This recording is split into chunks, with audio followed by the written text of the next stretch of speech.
Welcome to Logan's Mosh Pit. Glad to have you here. Do me a favor, please subscribe if you haven't already. Gather around, bookworms, because the time has come for a new episode of Rock and Read. Today we'll read Chapter 39 and Chapter 40 of Iron Man by the riffmaster from Black Sabbath, Tony Iommi. Why don't we dive right in to Chapter 39. My old friend Albert Chapman was the manager, doorman, and whatnot of a club in Birmingham. I said, "Do you fancy coming and doing a bit of work with us in Australia?" He went, "Oh, I'd love that." This was in November 1974. After traveling with us to the other side of the world, he stayed on, doing the 1975 Sabotage Tour, which took us to America for the summer. On a couple of dates, we had Kiss supporting us. Their show was really interesting to watch. I couldn't believe what was going on. All these costumes, the makeup, fire breathing, fireworks shooting out of the end of guitars, and God knows what else. I had never seen anything like it. At first, we didn't get on with Kiss. We even changed the first letter in the sign with their logo from a K to a P. We didn't even know who the guys in Kiss were then, because we had never seen them without their makeup. They'd be at the airport the same time as us, waiting for a flight. A group of guys, long hair, spots all over them, probably because of all the makeup, and we'd go, "Yeah, I bet that's them." As time went on, we came to know them and got on with them quite well. Years ago, I did an American TV show called Rock School with Gene Simmons. They recorded it over here in England, and the idea of it was to teach people how to play. Gene's done a series of them. He's alright. Every time I see him now, I just take him with a pinch of salt. He's telling me how much money he's earned, and how to earn this, and how to do that, but that's the way he is. It's just him. After this very extensive American tour, we did 10 dates throughout the UK, some of them with bandy legs from Birmingham opening for us. I had met their guitar player Jeff Nichols through Albert Chapman, who managed them. They later changed their name to Quartz. Albert signed them to Don Arden's label Jet Records, and he asked me if I would be interested in producing them. I liked some of their songs, and I ended up doing it. When you're involved in your own stuff, you have a routine with what you're doing. When it comes to somebody else, you gotta put a different hat on. All in all, it was a good experience for me. Jeff Nichols was their main songwriter. He reminded me of myself, how he liked to get things done and work hard at it. He was creative, he loved playing guitar and keyboards, and he sang as well. After Quartz fell apart, Jeff would work with Black Sabbath for quite a long time, playing keyboards and so on. As a matter of fact, the Sabotage Tour was the first time we took a keyboard player with us. We had always been a four-piece, and the other guys wanted to keep it that way, which was understandable. Ozzy simply said, "We don't need keyboards." I just thought that having somebody there to back up the solos would bring more flavor to the songs. Also, we were using more and more keyboards and orchestras on our records, and with a keyboard player, we could reproduce some of it on stage. So we hired Gerald Jez Woodruff. He was from Birmingham, where his family owned a well-known shop called Woodruff's Music Shop. And God, did he get some stick! Our crew played him up something terrible. You never knew where he was going to end up. Sometimes he was on the side of the stage. Sometimes he disappeared from view completely. He had a big nose, so he sort of looked like a parrot. We had all these smoke machines, and the crew put one of the tubes of a smoke machine facing him. They covered it up so he couldn't see it, and then, when we were playing, we saw this toy parrot flying across on a wire with its wings flapping. It stopped right in front of Gerald, still flapping. We were in stitches. Then we got to Black Sabbath. Da da da! And all this smoke blew in his face. The poor bugger took it on the chin, but he wasn't happy about it. He's a great musician, but he kept getting all these wind-ups. Funnily enough, to this day, it's happened with every bloody keyboard player we've had. After the UK, it was off to Europe. We hit Dusseldorf on November 2nd, Albert's birthday, and my wedding anniversary, so we decided to celebrate. We went down to the Why Not Club. Geezer and Ozzy joined us, and so did Dave Tangy and Luke from our crew. Roger Chapman, who used to sing with Family and supported us with his band, Chapman Whitney Streetwalkers, and Nico McBrain, now of Iron Maiden fame, who was his drummer at the time, were in a different part of the club. Our lot were sitting there drinking, having a good time, and minding our own business. Then some bouncers from the club started circling our table. Funny, isn't it? Wonder what's going on. It turned out they had come to watch what we were doing, because there was some trouble caused by some of the streetwalkers and their lot, and to them, we probably all looked the same. Oh, they're all in that group. Ozzy went to the toilet, and Dave Tangy went with him. Somebody said something or grabbed him, and Tangy dived in to stop it, and it turned into an almighty fight. Me and Albert rushed out to see what was going on. We ran downstairs, and the bloke at the bottom of the stairs hit Albert in the mouth. Albert had a lot of teeth missing from boxing anyway, so there wasn't too much damage to be done. He was all right. I'll never forget the bloke who did that. He was wearing a suit and black gloves. Albert then hit him so hard, the guy got covered in blood. It was a bad fight. I ended up hitting this one bloke, and between punches, I noticed he was the chef from the restaurant. I don't know how he got involved, but it was a free-for-all. Like in one of those old westerns, someone would turn around and bang. There were people going over the banisters and falling off the balcony. It was unbelievable. It just went from nothing to this. The fight moved outside into the street. We called this one bloke that Albert was fighting Bumble because he had a striped shirt on. He was one of the security people over there. He just wouldn't go down.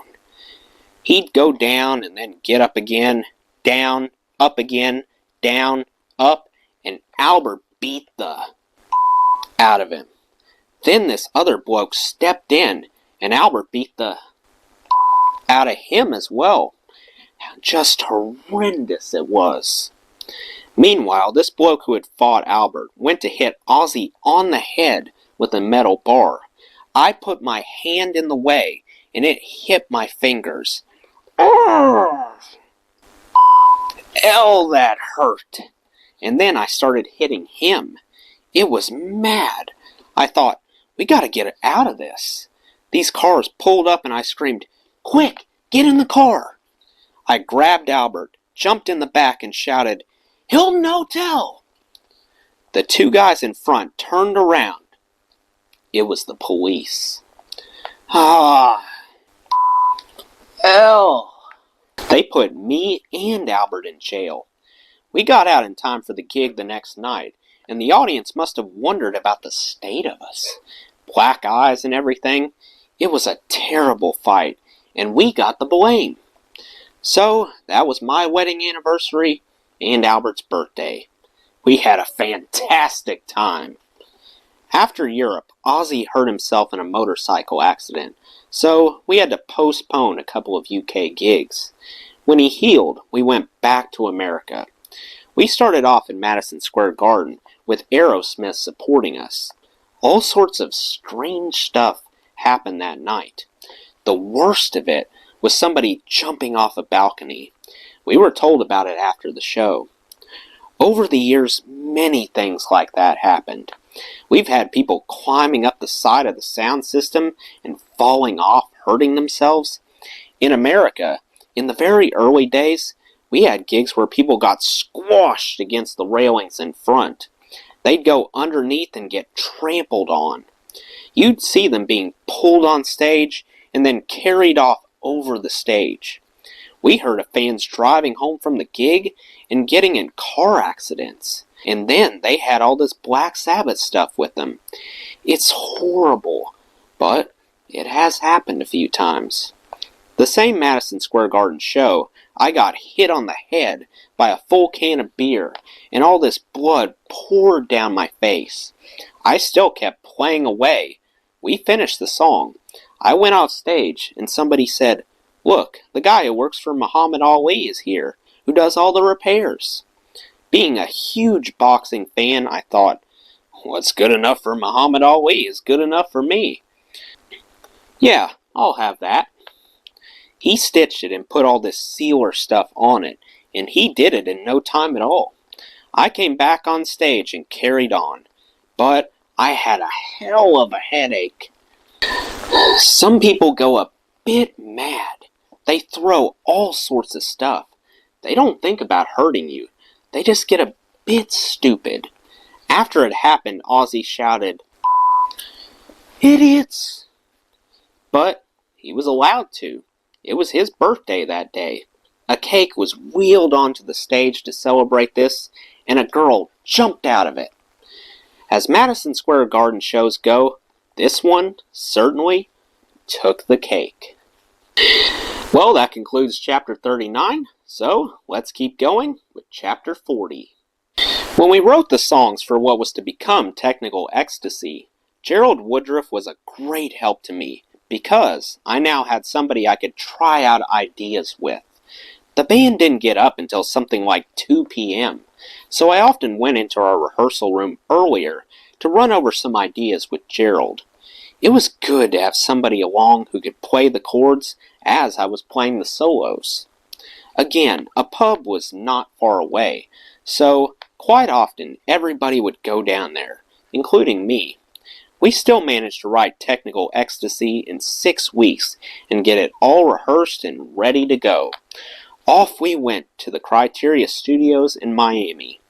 We had heard that the Bee Gees, Fleetwood Mac, and the Eagles used it. In fact, the Eagles were recording Hotel California while we were there. They sometimes had to stop because of us, because we were too loud, and it was leaking through into their studio. Roar! But it was a great place. Again, I was in the studio full time, being very much involved in the production. I was in there night and day, to the point that Ozzy even said, "It's a Tony album."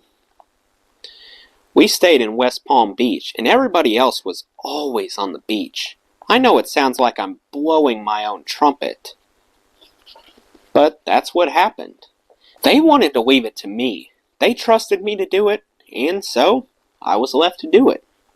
We also had some bloody laughs there, especially when we played jokes on Bill.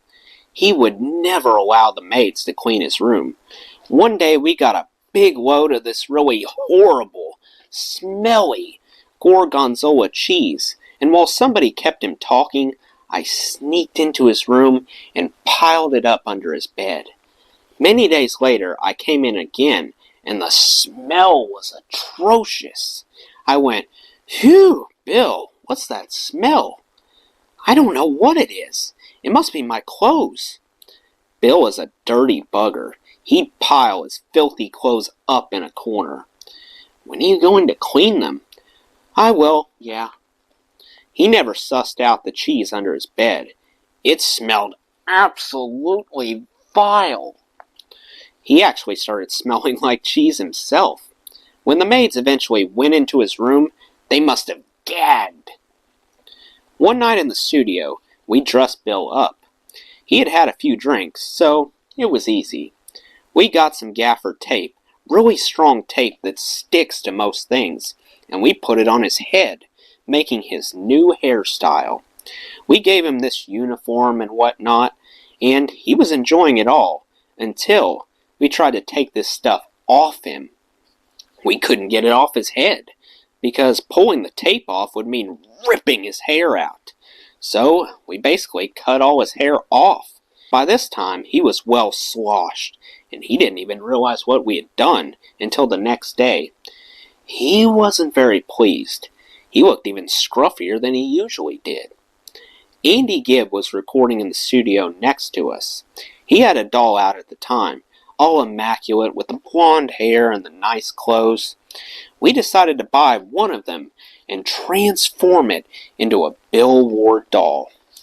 One of the guys who worked for us was a real artist, and he messed up the hair, put a beard on it, and ruined the clothes. It really looked like Bill. We set it up on the recording desk. One day, Andy Gibb came in to have a listen to what we had been doing. He saw this doll and went, "Who's that?" We said, "It's Bill Ward." Andy was all taken aback, going, "Bill's got a doll out as well?" One time, we all came out of a club in Birmingham at some ridiculous hour. We had had a few drinks and went down to a nearby lake. Bill was completely rat-arsed, and we put him on this boat and shoved him out on this lake and left him. Another time, we carried a very drunk Bill into a park, put him on a bench, and covered him with newspapers so that he looked like an old, and abandoned him again. Once when he got sloshed, we put him to bed and tried to take his trousers off. As we pulled at them, one of the trouser legs just ripped off. The next day, he came down still wearing the same trousers, one leg on and one leg gone. He just didn't care. One time at the Sunset Marquis Hotel in Los Angeles, we made a big banner saying, "Come and visit me." We climbed up on his balcony on the 3rd floor and hung this banner from it. One of those stupid things you do. The manager of the hotel saw it and wanted him to take it down, but Bill didn't know anything about it and didn't know what he was going on about. The manager said, "There's this big banner I want you to take down." And Bill went, "Banner? What banner?" Of course, he went out on the balcony and saw it. Arrgh. He used to put his shoes out to air on the balcony. He would get up so late, I'd have been up for hours already. So I'd climb over to his balcony, fill his shoes up with soil, and put plants in them. And he'd fall for it every time. It's a wonder we didn't drive him loony. It was always Bill who got it. And if you didn't do anything to him for a while, he'd actually say, "Is something wrong?" "No, why?" "Well, you haven't done anything to me today." He's different now. The last tours at least, he was actually up for breakfast. He's changed his lifestyle, and he's a lot more healthy now. Since his heart attack, he had to stop smoking. And well, he had to stop everything. "It's Alright" was Bill Ward's song. Although he used to be the singer with the rest all those years ago, this was the first song Bill ever sang on a Sabbath album. We encouraged him to put it on because we thought it was a good song, and Ozzy liked it as well. "Dirty Woman" was a song about because we were in Florida, and Geezer had seen all these around there, so he wrote about that. It's not like we were into them. Well, we did have one or two in the early days. One night back then, we were in the Amsterdam red light district, and I went into one of those places. I was sloshed and fell asleep, soundly snoring away.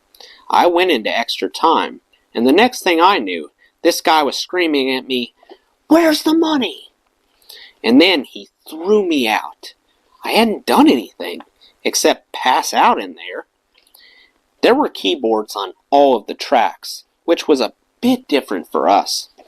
I liked it, but Technical Ecstasy didn't sell as many as the previous albums. Sabotage hadn't broken any sales records either, but with this one, the decline really started. It was especially disappointing for me, because I was really involved with the album from start to finish. But it was just one of those things.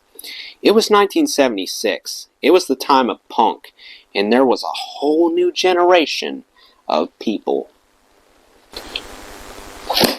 Well, that's the end of chapter 40. Let me know what you thought of both chapters in the comments below. That does it for today's video, guys. I hope you enjoyed. Make sure to like, comment, and subscribe if you haven't already. I really appreciate the support. I'll see you next time. Till then, rock on.